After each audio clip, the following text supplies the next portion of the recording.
Hey there, welcome to Pod Blast, a warm blast of knowledge vector, all over you. This is our host, Ryan Stern, and I'm here with, this is our fourth episode. I'm here with Mitchie.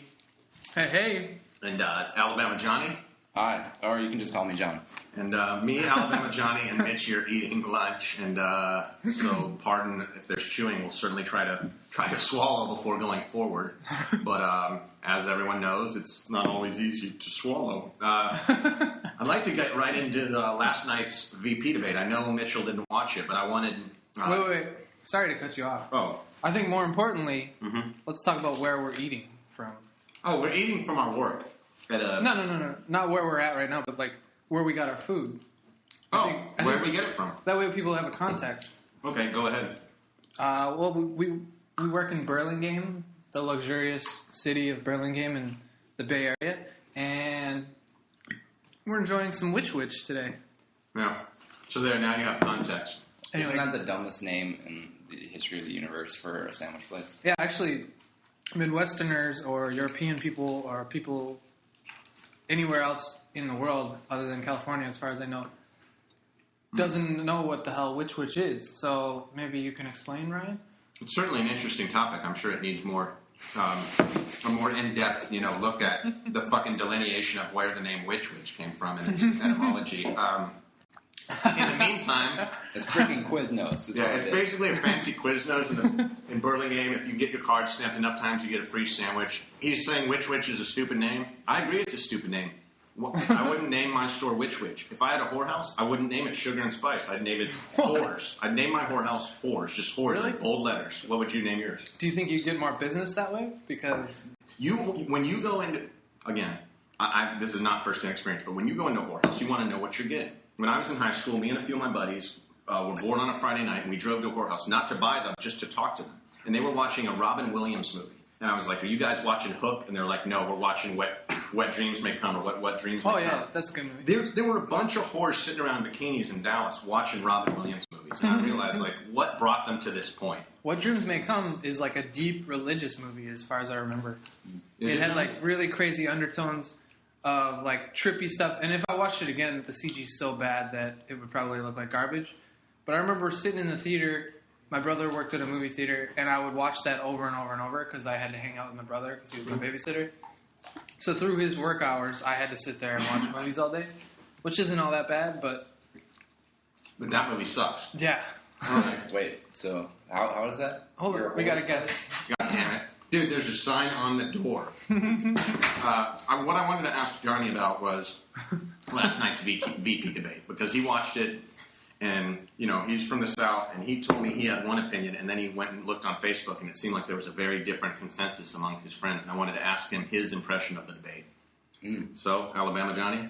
As I swallow my sandwich. I think it's pretty amazing that I feel like it was crazily one-sided, but people feel the complete opposite, that it was crazy one-sided another way. I find that amazing. I think I have a reason for that. And I watched the debate too, and I thought, this old guy is tearing up this poor young HGH juicer. And I'm sitting there watching it, and I'm realizing, what's going to happen tomorrow? They're going to say tomorrow that it was a tie or that Biden bullied him. And this is how they do it. They change the narrative. The first debate, everyone universally said Obama got beat. He didn't talk. Of course Republicans are going to say that because they're going to dig in their heels and take whatever side they have to take. Democrats will rip their own guy if he's a douchebag. Last night, it was pretty clear what happened. One guy's just sitting there ripping up the other guy. But again, people dig in, and the facts don't matter anymore. It just comes down to dogma and, what political party were your parents? That's probably what your kids are going to be. Generally, not always. Who won? Because I didn't see it. I mean, in my opinion or in Johnny's? In the general opinion. Johnny, what do you think? Well, Fox News will say one thing and CNN will say another. Fox News is in their own world. Well, here's the problem, is you have all these disparate TV networks saying different things, and so the public assumes, it must be somewhere in the middle. That's like saying, I have $1 billion and you have $1, and somewhere in the middle is $3. That's not in the middle. That's... What? Maybe that's a bad metaphor. The point is, the truth is not somewhere in the middle between Republicans and Democrats. Republicans... one group lies more than the other group, as you've seen over the last 10 years, in my opinion. and you can back this up with facts and information that's pretty readily available to anyone with two hands that can type on a goddamn keyboard. So my point is the truth is not somewhere in between them, unless by somewhere you mean literally the ending of each one somewhere in that spectrum. So is that a bad explanation? Perhaps it is. Maybe. So I think that if the Washington Nationals go to the World Series, Obama is going to win the election. That's it. Oh, all right. Well, thank you for your input. The DC conspiracy. That was Sherpa? Yeah. We'll just call him Sherpa. Yeah, that was Big Money Michael, and he likes to come in, even though there's a sign on the door, clearly marked, that says, "Don't come in, fucking Michael," right? It's like, it would be like telling Hansel and Gretel, "Hey, don't eat that delicious candy," or sandwich. And we all know how that went. Yeah, they ended up getting cooked, didn't they? Their goose was cooked. Dead. They're dead now. Yeah. Are they? They're fucking dead. Who's dead? Hansel and Gretel. They're two Germans. Hansel and Gretel. Yeah, that's good. It's from Transylvania. Another German at the office. There's a few Germans, and now there's a CNC crowd. That's awesome. Well, for lack of a better topic, I've been watching a lot of Lost lately. My girlfriend and I, this is the first show that we've actually been able to get into together. So now we're like extremely addicted. I've never seen it, have you? That show is like easy to get into, but it's also easy to fall out of because like random shit happens and it's never explained, and you're just like, well, if I had stopped watching now, I wouldn't lose very much. Yeah. And it's like, I'm towards the end of the first season, and I'm just now realizing why they called it Lost, because I'm fucking lost. Dude, it gets worse. Confused. And there's multiple seasons. You got a long way to go, buddy. 7 seasons, right? It looks. I remember seeing commercials. It just looks stupid. No, it's fucking great. Like I've been having nightmares because of this show. You have a lot of nightmares because you were face down in Saigon in 1969. You saw a lot of your brothers get shut up and killed in the muck. True or false? Very true. Mitchie's a Vietnam veteran. I don't want to talk about it. He never wants to talk about it. Too many memories. Oh, yeah. I mean, he was telling us how to use rubbers, remember? Oh, yeah, Vietnam rubbers. Still wear them. Full body rubbers. To this day. You wear rubbers 24/7. Not multiple rubbers, just one. One at a time. I'm very conservative with my rubbers. For safety's sake? Yeah. He also walks around with a bicycle helmet on all the time. What? That's not remnant from the war. Well. That's just... You're just extra protective. She is a 25-year-old. And she wears thermal underwear. Thermal underwear. Anyway, so have you seen Lost? No, I haven't, but I heard about it. I was at my gym one time, and there was this 5'8" Chinese lady with huge fake hooters. Of course she had. We always get to this. They all have fake hooters. Every girl Ryan talks Every about. Every episode has fake hooters in it. Oh, sorry.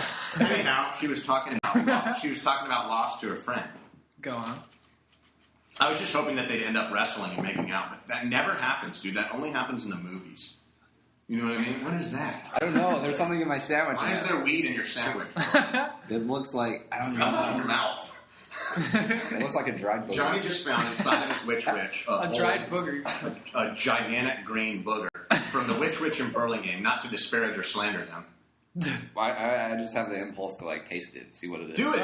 Hey, do it. Nobody ever got hurt from putting something that they found in their mouth. Right? I mean, in fact, that's how a lot of relationships get started. I see that. What? No, I see that in movies a lot. Like, it's really cliche for like a detective to walk up and be like, "Yeah, that's fucking heroin," and he fucking like eats a bunch of it. He rubs it against his teeth. Yeah. Oh, it's like, ooh, yeah. Yeah. Ooh, that's some blood. Yeah, now you have AIDS, dude. Don't eat people's blood.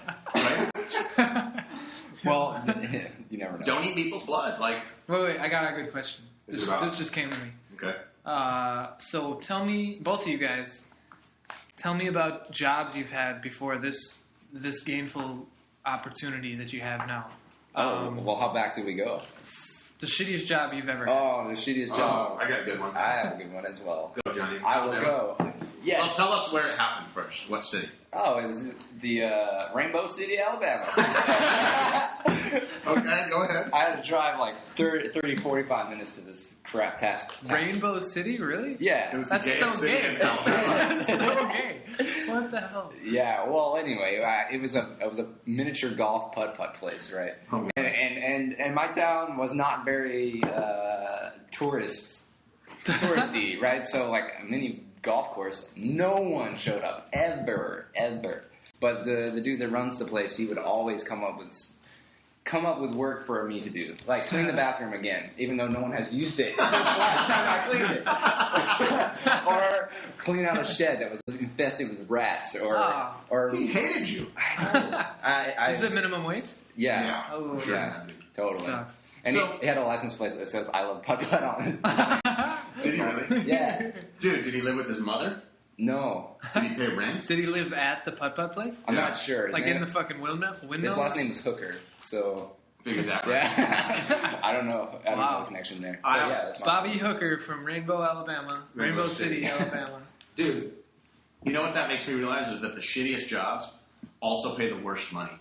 Like, if you're cleaning up poop and pee-pee and vomit, you should get paid more. I worked at a Steak and Ale. It was a restaurant in Dallas. This was my shittiest job. I was like 16 or 17. We were at bus tables, sometimes bring people their drinks or food. And I remember one day, there was this boss lady, name of Elizabeth. The store has been closed down for 20 years. She goes, Ryan. And I go, what, Elizabeth? She goes, somebody shit on the bathroom floor. Go clean it up. And I said, Oh, my God. did you just tell me to clean it up? She goes, go clean it up. And I go, okay. And I just left. And quit. she's like, hurry, people at table 3 are waiting for their food. Come on, guys. Jesus. This was, I remember driving home and listening to the Houston Rockets, Orlando Magic, when they had Shaquille O'Neal in like the 1993 Good time. finals. And I'm like, I'm glad I quit that stupid job. But I just remembered the best job I ever had. Shaquille made you realize how shitty that job was? Just the fact that someone would ask me to clean up poop I or fucking vomit. love Shaquille O'Neal? O'Neal. This was back when he was normal. Oh man, I love the movie Kazam. Kazam. Kazam? Kazam. Kazam. It's about a giant black genie. And hanging out with a boy. Which Is is it? funny. It's ironic because he's really fucking big and he fits in a tiny... It's really similar to that one with Arnold Schwarzenegger where he hangs out with a little boy. Oh, Kindergarten Cop. It's similar in the way the characters interact. Kindergarten Cop. It's totally different as far as the story With goes. Joe Pesci. Except for less Yeah. believable. No, not Kindergarten Cop. It's the other one where he's the last action hero. That's it. Oh, with the golden ticket. I like that movie. The kid had Anyway. the golden ticket. What? The kid had a golden ticket, and he won to go see the movie, and he got pulled into the Yeah, movie. it was awful. I watched it recently, actually. I saw it when I was like 15. It was great. Weird. My worst job was working at Culvers, which is do you have those in Alabama? Culvers? What is it? What is Culvers? It's a Midwesterners fast food. They're famous for their Butterburgers. Jesus Christ, dude. No, man. It's no. true. It's true. So I And what spent. did you do there? I was a grill master, and I also worked on buns. So you had a PhD. You were working on those buns, right? You had a PhD in grilling. No, I had a. I don't have a pun for that, but anyway, yeah, I was considered a grill master, and What a shitty job. um, I bet you stole food knowing how you are. yeah, a lot of us, a lot of us We did. got 5. A lot of us did. 2 of these guys are farting in there, giggling about like a couple of girls. Jesus. Girls don't fart. That's a man. shitty job. Yeah, they do. They smell like roses. Dude. Anyway, so the way I quit is actually pretty funny. Okay. I was there for like 4 years all through high school, making like fucking $6 an hour because minimum wage is significantly at least $1, but I want to say $2 lower than it is here. And here is like $9, so there it's like $6. I don't know. Is it Don't not? I thought hold it me was to like that. 13 or something. It's been a while crazy. since I've had that kind of Well, job. Ben was How'd like you quit? 5:15. Anyway, so Without discussing the intricacies of American federal and interstate minimum wage law. Let's go ahead. Minimum wage reform. Yeah. Let's see that debate. I was the only one in the kitchen. There's supposed to be 4 people. Were you masturbating? No. And it was super busy. We had a bus full of like football players come in, and they all wanted their Butterburgers. And I'm going to pause to say that Ryan just made the biggest mess in the world. If it ain't messy, you ain't doing it right. How did you quit this job? The football team comes in to yeah, so I'm Caspers. pretty You're at Caspers. peeved. I'm pretty peeved because I'm the only one in the kitchen, having to cook all this shit, running around sweating my balls off, and the manager comes in to back me up, and it's still not helping all that much. And I'm like, I gotta go get more meat, and meat is in the cooler. So I run to the cooler, and I stop because it's nice and cold in there. I stop for a second, think, and I don't get the meat. I walk out the back door. Meatless. But before that, Or no. I walked out the back door, and then I called the manager on the phone and said, "Hey, you're going to want to call somebody because I just left." Wow. Whoa. Good. And, but I actually quit this job twice because I came back during college, during the It's summer. amazing they rehired you. Yeah, Who were it your is- references? it is amazing. Certainly not the initial manager. Who you I got don't know. high and I don't dry know with how the I whole got football team with a mouthful of hungry for Butterburgers, Caspers in Milwaukee, Wisconsin. Culvers. Culvers. Is it Culvers or Caspers? Culvers. I'm bad with names sometimes. Anyway, so I got hired in college one summer to work the summer. It was shitty, but I needed some dough. All right. So I knew I was going to leave, so I had a game plan. This I better was be like, good. I got to do something. And so I take a box out of the back, drop a deuce in it. Actually, it was Noodles is not going to be happy I now. did not expect All right. it was a salad bowl from their Caesar salad. And you quit. I Let's just get go to the the point. bathroom, All I right. squat over the bowl, drop a deuce in it, take a picture with my old phone. Oh, my God. What's wrong with you? Oh, and actually, I left it in the bathroom, and then I go to the kitchen planning on like ending my shift and hoping that nobody goes in the bathroom before I leave. Yeah. And some kids came in from my high school, and they were like, "Hey, bro, give me some free food. Like, hey, give me some of them Butterburgers." And I was like, "Yeah, sure. Just go to the back door." And so I give them this bowl with a turd in it. Did they see it? They saw it. Are you and they were like, serious? "Oh!" They fucking dropped it. You And so bullied I- us poor little children. Jeez. And so I took it and It's put the it back in the grossest story bathroom. I think I've ever heard in my entire life. I will never go to Casper's, ever. It's Culver's. Either of them, bro. I remember the best job I ever had. I worked for this store called Babbage's, and this was in early 90s. It was a video game store in a mall in Dallas, and they paid me $5 an hour to play God. Street Fighter 2 and Mario Kart on the Super Nintendo for customers and to play them. That's the beginning of your QA experience? I guess I didn't think of it like that, but I just beat the shit out of customers playing NBA jams. And you got paid to do this. I got paid to do it. That sounds like a dream job. Well, there's more. I found out that they had this stamp card, and every time you purchase a game, you could get a stamp. And if you got 6 stamps, you'd get like $15 off your next game. So a few years later, I told my buddy, his name was Blake, I was like, "Hey, bro, I'll buy you a fucking gyro at this mall. If you go in there, I'll talk to Nabil, the Middle Eastern manager. I'm gonna talk to Nabil about video games in the back. You jump over the counter, take that fucking stamp, and we'll get all the free games we want." So I go in there and I'm like, "Hey, Nabil." He's like, "Oh, hey," he didn't like me because I'd always buy games and then return them and get new ones. And he's like, "What is it you want, you son of a bitch?" And I'm like, he's this real gruff guy. He looks like Saddam in retrospect. I'm like, "I want to look at your Neo Geo games." And they're all the way in the back because they're $200 each, $300. So we go all the way to the back. I look out of the corner of my eye. My friend jumps over the counter, steals the stamp, and runs out of there. And I bought him this gyro.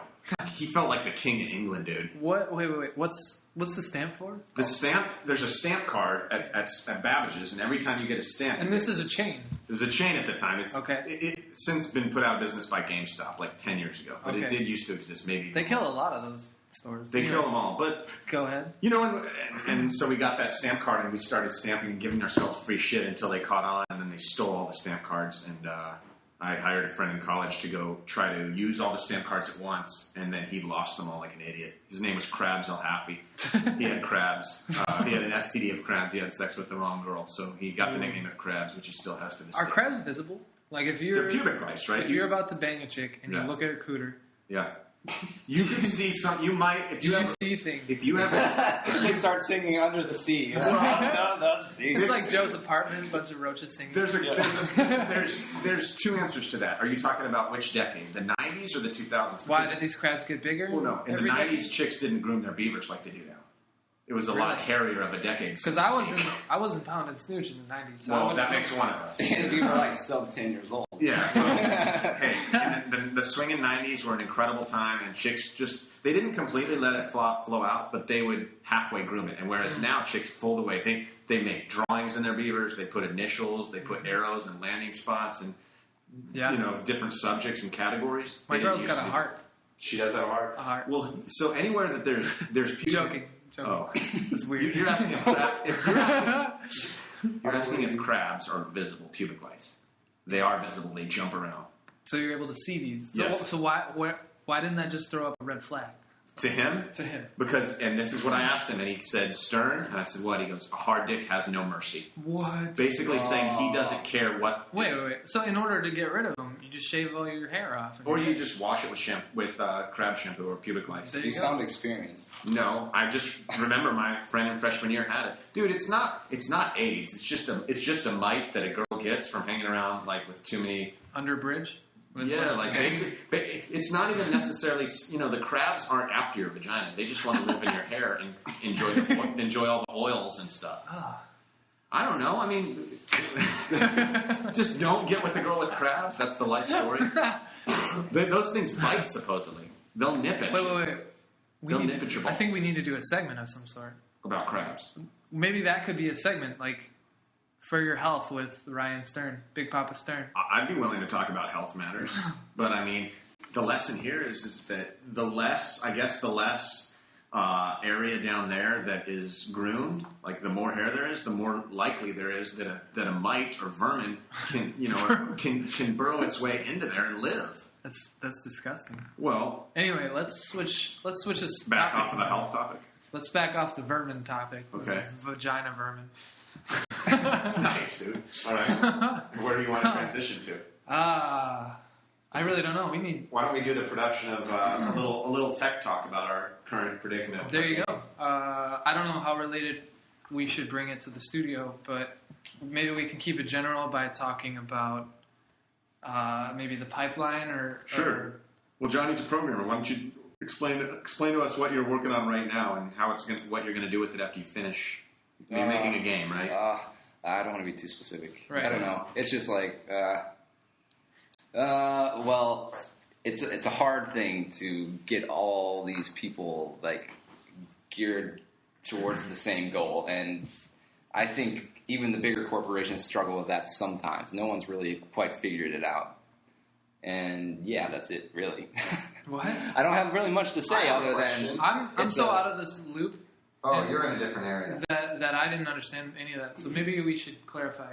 Well, I think he's talking about everybody on both all the sides of the production process, which is what back end server guys and front end programmers are, and art and business, and it's hard to get everybody on the same page. Yeah, and then you throw in like the startup atmosphere into all of that. Then yeah. So we work for a startup. We've only been off the ground not even a year, right? Yeah. Have we? So I wrote out the pipeline of our game from start to finish. All right. So we have. Go ahead. And I really don't think this is revealing any top secret information. This is pretty standard for the most part. Right. But this is this is my first studio work I'm working at, so I don't know what pipelines are like in other studios.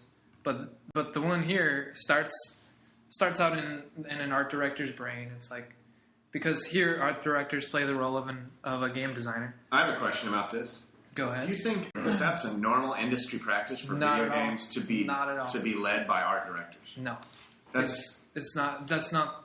Is it backwards? That's probably why our art directors make such money, because they're playing dual roles. And both of those jobs get paid pretty high salaries. Well, good for them on that front. But is that the proper way to actually establish a game, to have it developed, by art? I've always thought it was the other way around. Like, right. You might have a writer that's also a designer.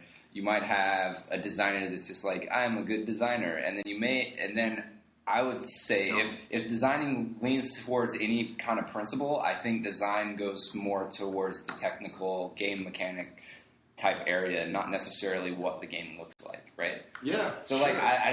I honestly think how a game looks is secondary. It's not that it's secondary. It's almost like it's a secondary concern to someone that's deciding what the game looks like. What? Right. The look of the game is the secondary concern to someone who's concerned with the look of the game. Is what you just said. No, the design of the game is the secondary concern to the person that's in charge of establishing It's true. the look. It's true. Of course. That's an obvious statement. And it should be obvious. It completely slows down the pipeline of the speed of producing a new game, right? Is that reasonable or just not reasonable? I couldn't tell you. I don't have an experience. Is that a common... Is mobile gaming and video gaming like... I would think a guy comes up with an idea. I would think he might have some art ability, or he might not. let me just go through our pipeline. Okay, so it starts in an art director's brain, goes to concept where he sketches up a pitch. Right. Then he pitches it to the board, which is the founders of the company, the lead art director, anybody else whose hoops you may have to jump through. Okay.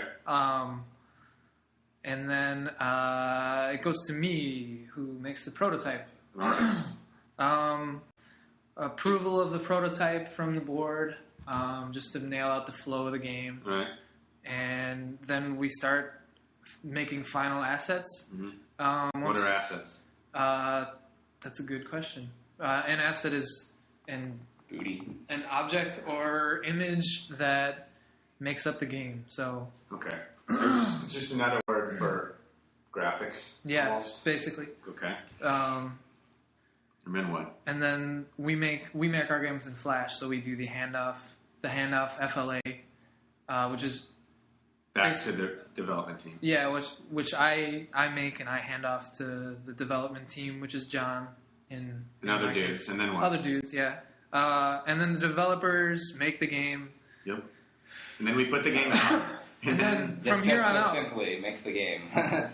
Yeah. No, but and then it's sent out to QA testing and pushed live to Facebook. Yeah, sometimes it's sent out to QA testing. Sometimes we skip that step, which is very interesting, and I'm almost wondering if that's industry standard for mobile and gaming, is to just kind of like almost let the customer QA it by finding the cheaper. flaw. Sort of. Maybe it's cheaper? It's cheaper in one way, and in another way it's more expensive. I guess it depends what you're selling. I think it's more okay in a live environment, but say if you're putting the game on a disc and putting it on a shelf, you kind of have to QA first. Right, yeah. That's correct. That's a fair statement. And then what? Then riches roll in, and with riches roll women, and with women rolls drama. And then, so once you're rich, more money, more problems. I think we can all agree with that. Yeah, and then you got to start the process all over. You have to start the whole process again. You have to find a new girl who doesn't just like you for your loot, right? And all this stuff is connected. Welcome back. There's a big fucking sign on the door, or at least, if not big, legible. And someone keeps ignoring it and coming in. Big Money Mike. So that's kind of where we are with that. Do you have something that you'd like to say? Well, I think you guys are the big money guys. You guys are eating, which. You're eating which with processed meat. And I don't know if you guys know about Prop 37 here in the Bay Area. Yeah, I want gays to be allowed to marry. It doesn't bother me. Prop 37 is about the labeling of foods. Oh, yeah. General Mills and all those guys are trying very hard to keep the food from getting labeled. My own perspective, I hope you guys agree that I'm a capitalist. So what I think we should be doing is we should be giving the consumer as much information as they can get and let them make their own decision. Sure. Yeah. Sure. Well said. Slow clap. So, but in the meantime, I don't eat any processed food. Okay. Really? Well, you still breathe the air, right? Actually, I have a very interesting dining habit. I'm not a vegetarian, but I eat no animal fat in the morning or for lunch and save all my consumption of animal fat for dinner time. That's one way to do it. Yeah, it's just a self-management. I think. What'd you have for lunch? I haven't had anything yet, but I'll go get a salad. He once told me he doesn't often snack, but when he does snack, he snacks on nuts. Exactly. You know that? And have you seen me do that? I don't remember, but I remember once when I first started working, he was like, "Don't eat almonds. They're baked in fucking jet fuel." No, that's not true. He's misrepresenting the facts. But almonds that are grown in California and marketed in California are basically sprayed with a known. They're first of all, the first thing that happens is almonds. Most people don't realize this are highly susceptible to carrier of salmonella poisoning. Okay. So what they do is all the almond growers in California are by regulation required to spray their almonds With jet fuel. and they spray them with a known carcinogen. Well, there's carcinogens in everything. I'm going to go out on a limb here and say that you don't obey the 5-second rule. You don't eat stuff off the ground. He only eats stuff off. I only eat stuff off. He kills all his food. Yeah. So I mean, I think that's a bad. So almonds. I think almonds should be great for you. Beans, almonds, those sorts of legumes, those sorts of things. Sure. And what I'm telling you is, I'm going to Trader Joe's and Costco and buying almonds, and I think I'm eating well, but I'm putting known carcinogens in my thing. It's not properly labeled on the package. Yeah, True. totally. Well, It's you not, can go through our whole not kitchen. labeled at all on the package now. And I think I sent you the documentation about the Oh, I know. the carcinogen. Sure. But it's in a lot more than just that. It's in any bottle of plastic bottle. And that's why I'm in favor of Prop 37. Sure, I'm in favor of it. I'm in favor of it, but I mean, you could also look at it as social Darwinism. And let me tell you, Jesus, most of my situations are whenever I see a ballot measure, I'm generally a no. Just no. Either I don't know about it, so no, or I hate the process that our legislators in Sacramento don't do their job and can't write laws themselves, or no, because the whole system's fucked up. Well, we should never have props to vote on individually. I don't think other states understand this. In California, we get these individual nominated laws that people can vote on, like to raise their own taxes. And nobody's going to vote to raise their own taxes, so California is further and further bankrupt. I think Ronald Reagan did this stuff when he was governor, actually. Yeah. He brought all these friggin' propositions in there, and he screwed us all. And I think that's a good point to close on, is how much Ronald Reagan screwed up California and the country. Amen, brother. Yeah. Amen. So let's wrap this up. Let's wrap it up. Thanks, Mr. Rolnick. Am I going to get a credit? Yes, we'll give you credit. He is right about nuts, but I mean, we're already baking ourselves. Thank God I'm allergic. allergic. That's awesome. I think those almonds in the break room are delicious. They are delicious. More for me. And I'm able to launch myself with my farts like a jet, so it's awesome. All right. So how should we pinch this off, Mitchie? Yeah, let's pinch this loaf by... We're going into the weekend. Dropping a line. We got our website started up. We got to get a domain name. Mm-hmm. But for now, it's at podblast.tumblr.com. And we have a contact form there where if you'd like to email us and you're too dumb to figure out how to find our email, you can use the contact form. Mm-hmm. Ask us questions. We'll answer them. So I just want to know what the audience rating is. We'll talk to you in a minute. We'll talk to you in a minute. Oh my God! Sorry, the guy has $20 million. He thinks he owns you. He thinks we're basically slaves. Anyhow, go ahead, contact us. You have our emails on the website. We'll edit that out, and the email's on the website. Post-production. We got a donate button if you want to help support our. Yeah, it's linked mysteriously directly to Mitchell's PayPal account. So also email Ryan and John and let us know if you donate. All right. Well, we'll be back next. It's podblast2k12@gmail.com for fan mail. Is that on the website? Write us in because we're running out of shit to talk about. Well, we'll have plenty of stuff. We'll have plenty of stuff Monday or Tuesday. I'm going to tell them to stop fucking coming in here, though. And if you have crabs, ask Ryan. Yeah, if you have crabs, I have never had any STD, but I am fully willing to talk about them. Also, tell your friends. Yeah. Because at this point, we only have about 2 viewers. Yeah. And both of them are my mom and my dad.